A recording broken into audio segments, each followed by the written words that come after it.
अस्सलाम वालेकुम। मेरे तमाम दोस्तों को, भाइयों को अस्सलाम वालेकुम। आज की वीडियो रिकॉर्ड करने का मकसद ये है कि हमारे यहाँ पर तालीम का शऊर उजागर करना हमारी कम्युनिटी में और पाकिस्तान की तमाम कम्युनिटी में, क्योंकि हमारे यहाँ पाकिस्तान में कम्युनिटी सिस्टम बहुत है जिसमें हम दूसरी कम्युनिटी की मिसालें देते हैं। तो जिन कम्युनिटी में तालीम की कमी है तो वहाँ पर तालीम का जो फुकदान है उस कम्युनिटी की लोगों की बुनियादी की सहूलियतों की वजह से है। तो वहाँ पर बुनियादी सहूलियतें नहीं हैं या उनकी क़यादत नहीं है कि वो क़यादत अपनी कम्युनिटी के लिए, तालीम के लिए कुछ कर सके। तो मैंने बहुत सोचा समझा और सर्वे किया, तो चंद चीज़ें हैं जो कि कम्युनिटी में अगर इस्टेब्लिश हो जाए और उन पे तवज्जो दी जाए तो तमाम की तमाम कम्युनिटी जो है अपने पैरों पे खड़ी हो सकती है, उनके बच्चे अपने पैरों पे खड़े हो सकते हैं। मगर उन चीज़ों के लिए हंगामी तौर पर या हंगामी बुनियादों के ऊपर काम करने की ज़रूरत है। उन कम्युनिटी के लोगों को जो कि उसमें अल्लाह ताला ने उनको वसाइल दिए हैं, उनको चाहिए कि वो अपनी कम्युनिटी के लिए ऐसे इक़दामात करें कि उनके बच्चे जो हैं पढ़े लिखे आगे बढ़ें, क्योंकि तालीम ही वाहिद रास्ता है जो किसी भी कम्युनिटी को आगे लेके जा सकता है, अपनी बिरादरी में शऊर पैदा कर सकता है। तो उसके लिए चंद चीज़ें हैं जो कि मैं यहाँ पर पेश करूँगा और फिर एक छोटी सी एक मिसाल दूँगा लास्ट, जो मेरे साथ एक वाक़या हुआ वो मैं बताऊँगा कि इसके फ़ायदे कितने हैं।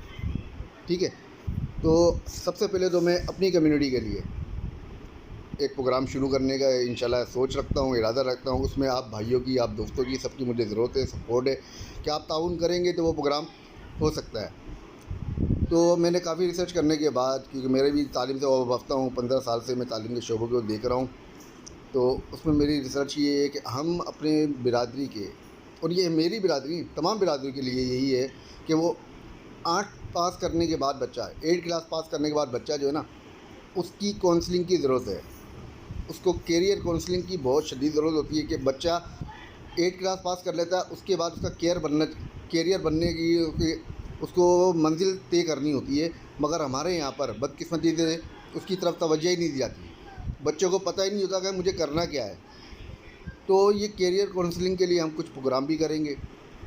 तो मैं ये प्रोग्राम शुरू करना चाह रहा हूँ अपनी कम्युनिटी में। तो मैं अपनी बिरादरी के पढ़े लिखे नौजवानों से गुजारिश करूँगा वो मेरा साथ दें, मेरा हाथ बढ़ाएँ, और मैं चाहता हूँ कि हमारी कम्युनिटी जो है आगे से आगे बढ़े और तालीम के शोबे में आगे बढ़े।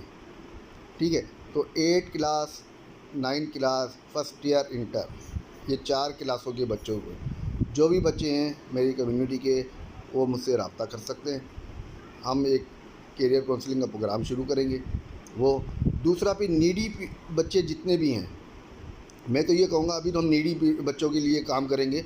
मैं तो ये चाहूँगा, मैं हमारे बिरादरी के बड़े हैं उनसे भी रिक्वेस्ट करूँगा कि वो हंगामी बुनियाद पर जो जिस तरह जराइम हमारी बिरादरी में या दूसरी कम्युनिटी में बढ़ रहा है ना, और आजकल माशरे में जो आप देख रहे हो इतनी तेज़ी से ये चीज़ें, जो बुरी चीज़ें वो फैल रही हैं, उनके रोकने के लिए उतनी तेज़ी से ही तालीम को हमें हथियार बनाना पड़ेगा ताकि वो जराइम रुक सके। उसके अलावा दूसरा कोई रास्ता नहीं है। तो हंगामी बुनियाद पे मैं तो ये कहूँगा हमारी कम्युनिटी और तमाम कम्युनिटियों में तालीम को लाजमी कर दें कि हर बच्चा तालीम हासिल करे। अमीर का बच्चा हो, गरीब का बच्चा हो, एक एक कमेटी तालीम की ऐसी बना दी जाए जो हंगामी बुनियाद पे उसको फोकस करे, उसको देखे और सब बच्चों को तालीम दिलवाए। और 9th क्लास में जब वो बच्चे पहुँचें तो उनकी कैरियर काउंसलिंग करें, उनकी इंग्लिश के ऊपर तवज्जो दी जाए और उनकी कैरियर उनका फाइनल करवाया जाए कि बच्चे जिस फील्ड में जाना चाह रहा है उनको फिर वहाँ पर एडमिशन करवाया जाए, उनकी सपोर्ट की जाए, माली तौर पर गाइडलाइन दी जाए, उनको जिस चीज़ की उनको नीड हो वो उनको प्रोवाइड की जाए। ठीक है, तो मैं अपनी मैसेज से, अपने तवज्जुह से, ये जिन बच्चों को भी किसी भी तालीम के मामले में किसी भी चीज़ के सपोर्ट की ज़रूरत हो वो रब्ता करें। इंशाल्लाह ताला हम उनकी सपोर्ट करेंगे।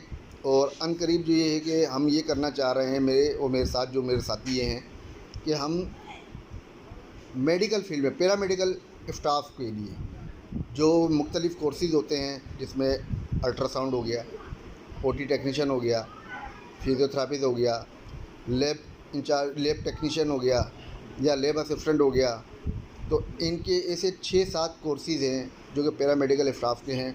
उनके कोर्सेज़ जो हैं वो मिनिमम पूरे साल की फ़ीस या 1.5 साल का कोर्स है वो 1 से 1.5 लाख रुपए में हो जाता है।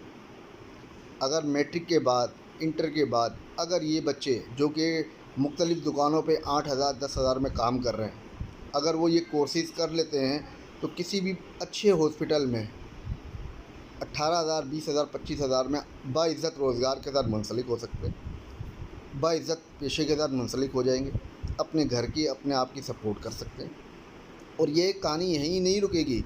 जो बच्चा आज ये कोर्स करेगा, इस बाइज़्ज़त पेशे से वो मुंसलिक होगा, आगे उनके बच्चे जो होंगे ना, उनकी जो नस्ल होगी इनसे आगे जाएगी। अगर आज कोई ये फिज़ियोथेरापिस्ट बनता है या कोई अल्ट्रासाउंड का मास्टर बनता है या कोई भी कोर्स करता है तो कल उसके बच्चे डॉक्टर बनेंगे। क्यों? कि उनके पेरेंट्स इन फील्ड के साथ वाबस्ता हो गए। वो हॉस्पिटल के अंदर लाज़िम बात, जब एक बंदा एक हॉस्पिटल में जाएगा तो वो दूसरे लोगों के साथ भी वाबस्ता हो जाएगा, उस फील्ड के साथ वाबस्ता हो जाएगा। तो ये एक फील्ड है, ऐसी बहुत सारी फील्डें हैं जहाँ पे हम ये टेक्निकल कोर्सेज़ करवाएंगे इंशाल्लाह ताला अपने बच्चों को, ताकि आगे लेके जाएंगे। तो मैं तमाम लोगों से रिक्वेस्ट करूँगा कि वो आएँ, हमारे साथ दें और इस मामले में हम इंशाल्लाह ताला अपने बच्चों को लेके चलें। ठीक है। अच्छा, अब जो मैंने कहा था एक वाक़या मेरे साथ हुआ रिसेंटली, अभी गुज़िश्ता चंद दिन पहले एक हॉस्पिटल में मेरा एक अज़ीज़ दाखिल था। तो उनकी जो एडमिट था, उनके 2 या 3 दिन के बाद उनको जब डिस्चार्ज किया गया, तो मैं हॉस्पिटल का नाम नहीं लूँगा और उस बच्चे का नाम नहीं लूँगा। तो रिसेप्शन पे वहाँ मेरी कम्युनिटी का एक बच्चा था, बैठा हुआ था। तो वो मुझे पहचान गया, मैं उसे जानता रहा, सलाम दुआ हुई। उन्होंने कहा कि भाई शकील भाई कैसे, क्या है। मैंने जब उनको बताया कि भाई इस तरह से, वो यकीन जाने वो एक हॉस्पिटल के अंदर हज़ारों लोग काम कर रहे हैं, वो एक बच्चा एक छोटी सी पोस्ट पर है, उसने अपनी बिहाफ पर मेरा जो बिल पेड बना था उसके अंदर चंद हज़ार रुपये का डिस्काउंट करवा दिया। ये चंद हज़ार मेरे लिए कोई हैसियत नहीं रखते, मगर गरीबों के लिए बहुत हैसियत है। सिर्फ बताने का मकसद ये था, इतने बड़े हॉस्पिटल में एक बंदा, सिर्फ हमारी कम्युनिटी का एक बंदा बैठा हुआ है और वो इतनी सपोर्ट कर रहा है हमारी। अब इससे अंदाज़ा लगाओ, अगर और हमारे बंदे हों हॉस्पिटल के अंदर और ज़्यादा तादाद में बंदे हों, अलग अलग डिपार्टमेंट में हों, तो ये हमारी कितनी सपोर्ट होगी। फाइनेंशियल सपोर्ट के अलावा मरीज़ की कितनी केयर होगी वो देखें आप। तो ये एक फ़ील्ड है भाई, ऐसी हज़ारों फ़ील्डें हैं, हज़ारों हमारे बच्चे हैं जो कि मुख्तलिफ़ सोहबत में, गलत सोहबत में पढ़कर मुख्तलिफ़ बुराइयों में जा रहे हैं। तो उनको रोकने का बेहतरीन रास्ता ये है कि उनको अलग अलग फ़ील्डें चूज़ करवाएँ, अलग अलग फ़ील्डों में एडमिशन करवाएँ, उनको अलग अलग फ़ील्डों में खुद अपनी ज़ेर निगरानी उनको गाइडलाइन देकर भर्ती करवाएँ और उनको भी बाइज़्ज़त रोज़गार के साथ मुंसलिक कराएँ। तो ये इंशाल्लाह ताला मेरी कोशिश है, मेरी ख्वाहिश है कि मैं ये काम कर सकूँ। इसमें आप लोगों की सपोर्ट की ज़रूरत है। अब आप लोग जैसे सपोर्ट करेंगे इंशाल्लाह ताला हम इसमें आगे बढ़ते जाएंगे। ठीक है, बस ये मेरा मिशन है। अल्लाह ताला हम सब का हामी और नासिर हो। आपकी सपोर्ट की ज़रूरत है। पाकिस्तान ज़िंदाबाद।